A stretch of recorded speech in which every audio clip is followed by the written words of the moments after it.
வணக்கம் சாப்பாட்டு பிரியர்களே, இது நம்ம பழைய சோறு பச்சை மிளகா தாங்க. இன்னைக்கு நம்ம என்ன ரெசிபி பார்க்க போறோம்னா, இந்த வர குக் வித் கோமாளியில் மைம் கோபி பண்ண lemon idli stuffed with chilli chutney எப்படி செய்கிறதுன்னு பார்க்க போகிறோம்.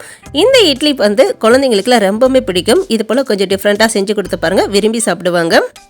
முதல்ல நம்ம சில்லி சட்னி ரெடி பண்ணிக்கலாம். இது பண்ணுறதுக்கு ஒரு பேனில் 2 டேபிள் ஸ்பூன் போல் எண்ணெய் சேர்த்துட்டு எண்ணெய் நல்லா சூடான பிறகு இதில் ஒரு பெரிய வெங்காயம் கூடயே 4 பல்லு பூண்டு சேர்த்துக்கலாம். அடுத்து கலருக்காக 5 காஷ்மீரி வத்தல், காரத்துக்கு 2 வரமிளகா வத்தல் சேர்த்துக்கலாம்.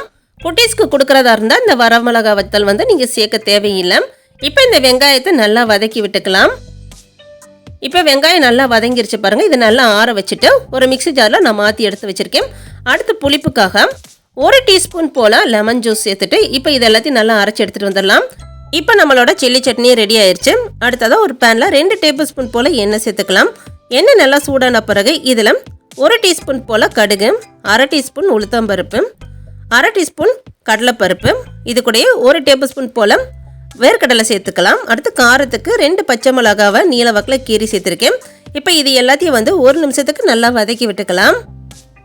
இது எல்லாத்தையும் நல்லா கலந்து விட்ட பிறகு இது கூட 1/4 டீஸ்பூன் பெருங்காயம், 1/2 டீஸ்பூன் மஞ்சத்தூள் சேர்த்துக்கலாம். அடுத்ததாக ஃப்ரெஷ்ஷாக இருக்கிற கருவேப்பிலை வந்து ஒரு கொத்து சேர்த்துட்டு இப்போ இது எல்லாத்தையும் வந்து 1 நிமிஷத்துக்கு நல்லா கலந்து விட்டுடலாம். இப்போ இது எல்லாத்தையும் நல்லா கலந்து விட்டாச்சு. அடுத்ததாக இதில் ஒரு எலுமிச்சம்பழத்தை வந்து சாறு எடுத்து வச்சுருக்கோம். இந்த எலுமிச்சம்பழம் சாறு சேர்த்துட்டு இது கூட கொஞ்சமாக உப்பு சேர்த்துட்டு இது எல்லாத்தையும் நல்லா கலந்து விட்டுருங்க. எலுமிச்சம்பழம் சாறு சேர்த்த பிறகு அடுப்பை வந்து ஆஃப் பண்ணிடுங்க. அடுத்து ஸ்டஃப்டு இட்லி பண்ணுறதுக்கு இது போல் கேக் லைனர்ஸ் எடுத்துருக்கேன். உங்கள்கிட்ட சிலிக்கான் மோல்டு இருந்துச்சுன்னா சிலிக்கான் மோல்டு யூஸ் பண்ணிக்கோங்க. இப்போ இதில் வந்து நம்ம ஒரு லேயர் வந்து இட்லி மாவு சேர்த்துக்கலாம். அடுத்ததாக நம்ம ரெடி பண்ணி வச்சுருக்க இந்த சட்னியெல்லாம் ஃபில் பண்ணுறதுக்கு நம்ம பானிபூரி தான் எடுத்திருக்கோம். இந்த பானிபூரியை இது போல் வந்து சின்னதாக ஹோல்ட் பண்ணிவிட்டு இதில் நம்ம ரெடி பண்ணி வச்சுருக்க இந்த லெமன் சட்னி, அடுத்து வந்து சில்லி சட்னி எல்லாத்தையும் வந்து நம்ம ஃபில் பண்ணி எடுத்துக்கலாம். இது போல் நம்ம வச்சுருக்க சட்னியை வந்து இந்த பானிபூரில் ஃபில் பண்ண பிறகு இப்போ இதுக்கு மேலே இட்லி மாவு ஊற்றி இது எல்லாத்தையும் வந்து நம்ம கவர் பண்ணி எடுத்துக்க போகிறோம்.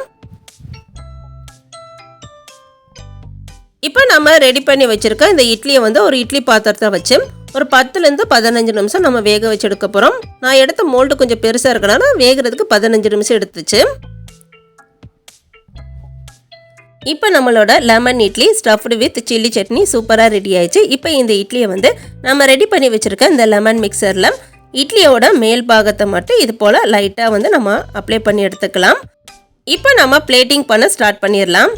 இந்த வார குக் வித் கோமாளியில் மைம் கோபி பண்ண lemon idli stuffed with chilli chutney சூப்பராக ரெடி ஆயிருச்சு.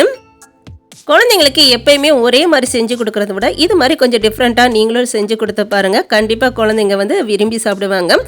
நம்ம இந்த இட்லி கூட வச்சுருக்க அந்த ஸ்டஃபிங்லாம் வந்து புளிப்பு காரத்தோட நல்லா டேஸ்ட்டாக கொஞ்சம் டிஃப்ரெண்ட்டாக இருந்துச்சு. இந்த வீடியோ உங்களுக்கு பிடிச்சிருக்குன்னு நினைக்கிறேன். வீடியோஸ் பிடிச்சிருந்துச்சுன்னா மறக்காமல் வீடியோஸ்க்கு ஒரு லைக் பண்ணிடுங்க. நம்ம சேனல் பழைய சோறு பச்சை மிளகாவை இது வரைக்கும் நீங்கள் சப்ஸ்கிரைப் பண்ணாட்டி ப்ளீஸ் சேனலையும் சப்ஸ்கிரைப் பண்ணிடுங்க.